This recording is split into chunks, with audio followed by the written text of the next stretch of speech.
as you change your thought or your frequency, you can move forward in time too.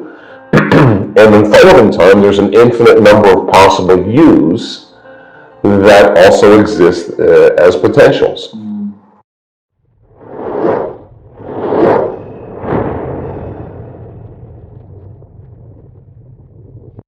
So when a person has a mystical moment, they're actually accessing information from the field that's very relevant to them. Now, here's the cool part about it. The person is moving into brainwave states that are so elegant, so coherent, so supernatural, so outside of normal, that they could never make their brain do that. It's actually happening to them. And we capture this. And the amount of energy in the brain, from a statistical standpoint, according to mathematics, if you read the articles, they'll say the probability of that brainwave state happening is pretty much impossible mathematically. But if it did occur, it would occur as a momentary phenomenon that would last a millisecond. And here we have somebody sustaining the state for 15 minutes. You know something big is going on for that person. Now, there's an arousal that takes place in the nervous system when this occurs. But the arousal isn't fear. The arousal isn't pain. The arousal isn't anger. The arousal is ecstasy. The arousal is bliss. The arousal is connection. It's ineffable. There's no word to describe this feeling of oneness or wholeness. Now, that is a very powerful signal that's coming to the body, but it's not coming from the outer environment. It's not coming from a girlfriend. It's not coming from a sports car. It's not coming from a wardrobe or a football game. It's not coming from anything out there. It's coming from within you, right? And so when a person learns how to slow their brainwaves down, and they move from the beta brainwave state, we're in beta right now, we're conscious and aware that we're in three-dimensional reality. Tiger runs through the room here. We move into high beta. That's an alarm or fear. We have heightened senses, right? Our senses are heightened. There's danger. Our body gets a rush of adrenaline. We feel like our bodies, our attention is on the environment. That's where the danger is. And we've got a certain amount of time to get from here to there. And we're going to move as fast as we can.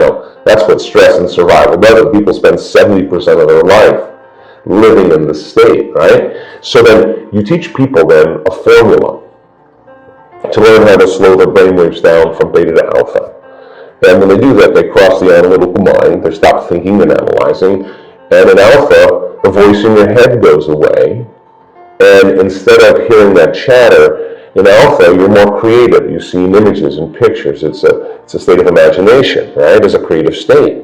But if you're in survival all the time, it's not a time to create. So it's not a time to disconnect from your environment. There's danger out there, right? So that if you teach people the formula on how to do that, they move into alpha. And they move out of that high beta state. When you're in high beta, what you're doing is you're perceiving that there's a danger, a threat, that it could get worse. You can't predict what's going to happen. You can't control what's going to happen. And the alarm system switches on. And then you're trying to control everything in your life. You're shifting your attention from one person to another object, to another thing, to another place, to another meeting, to another text.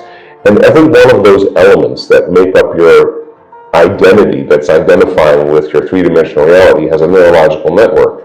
So like a lightning storm in the brain, the arousal, the stress hormones causes your brain to fire out of order. Very incoherent. You lose your Wi-Fi signal. You're static, right? You're separate now. The heart, which is pumping and racing because there's a tiger, at least from a primitive perspective, we're believing there's a tiger in the room, but what if it's just your coworker or your relative?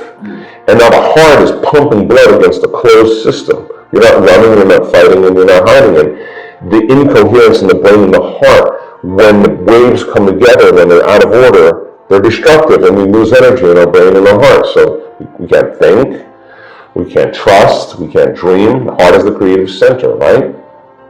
So the person is completely out of order. They're narrowing or over-focusing on all the things that they're obsessing about that could be the next moment where that could happen again.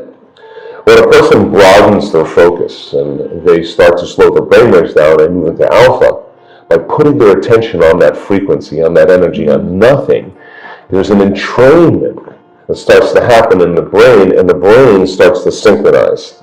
And different parts of the brain that were once firing out of order, larger communities start to form together, and what syncs in the brain links in the brain. So all of a sudden you see the brain going, the whole entire brain, on the same rhythm, on the same wavelength. The person's experiencing wholeness, right? If you could teach a person how to actually allow their body to start to fall asleep, but at the same time they stay awake, that's called theta. And in theta, that's a very hypnotic state. The door between the conscious mind and the subconscious mind is wide open to information. Now here's the relevant part. The person in their meditation is not getting information from their environment. Their eyes are closed. There's music playing in the background. They're not eating, they're not tasting, they're not smelling, they're not feeling and touching. Where's the information coming from? Well, when they move into theta, if their body can move into a light sleep while they stay conscious and awake, and they're suggestible to information, but the information isn't coming from the environment, there's only one other place information can come from, and that's from the field, because everything that's frequency in that field carries information. So when a person puts their attention on frequency, all of a sudden when there's a resonance between the brain, or harmonic between the brain and the field, the brain starts accessing information from the quantum field. The person has a full-on sensory experience without their senses. They move to another dimension.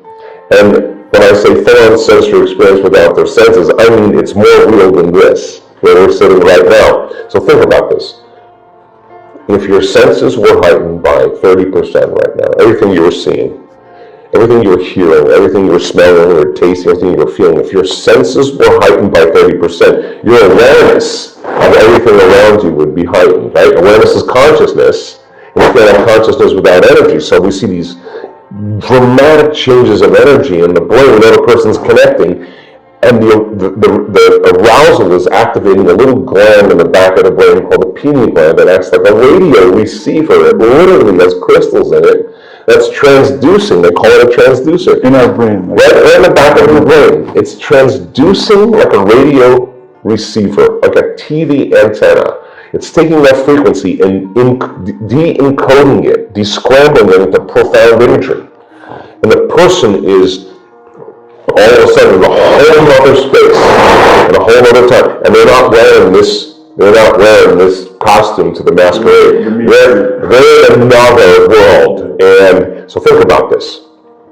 Full-on sensory experience without your senses, more real than the realm that you're currently in. Without any external. Without no exogenous substances, no plant medicine, no nothing. The derivatives that are made from the pineal gland fit into the same receptor sites as serotonin and melatonin, but they're an upgraded version of melatonin. The melatonin already causes you to dream, but now you are going to lucid dream. Melatonin already causes you to relax. You're going to make a benzodiazepine that's going to shut off all the survival centers in your brain. The brain's going to make Valium. You're going to be chillaxing. Melatonin's already an antioxidant, anti-aging, anti-heart disease, anti-stroke.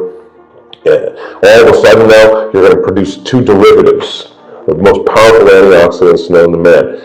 Take a molecule, tweak it again, and the same chemical is found in hibernating animals. Hibernation, body goes into stasis, no sex drive, no appetite, no preoccupation with the environment. The body, now you don't even know you have a body. Take the molecule, tweak it again, you got the same chemical found in electric eels. Well, what's that have to do with anything? Well, electric eel has an enormous amplitude of energy in the nervous system, and we get these high amplitudes. Now, the person has experienced a whole other aspect of themselves, the unknown self. Not the self that you're aware of, the unknown self that is dimensional. The biggest lie that we've ever been told is that we're linear beings living a linear life. We are dimensional beings living a dimensional life. Now, that experience is being recorded in the brain. That's what experience does. The emotion that the person is feeling, the arousal of ecstasy, the arousal of bliss, it's not coming from out there. A person is awakening to this feeling, right? And the side effect of this transformative moment, this transcendental moment, is an upgrade in our biology.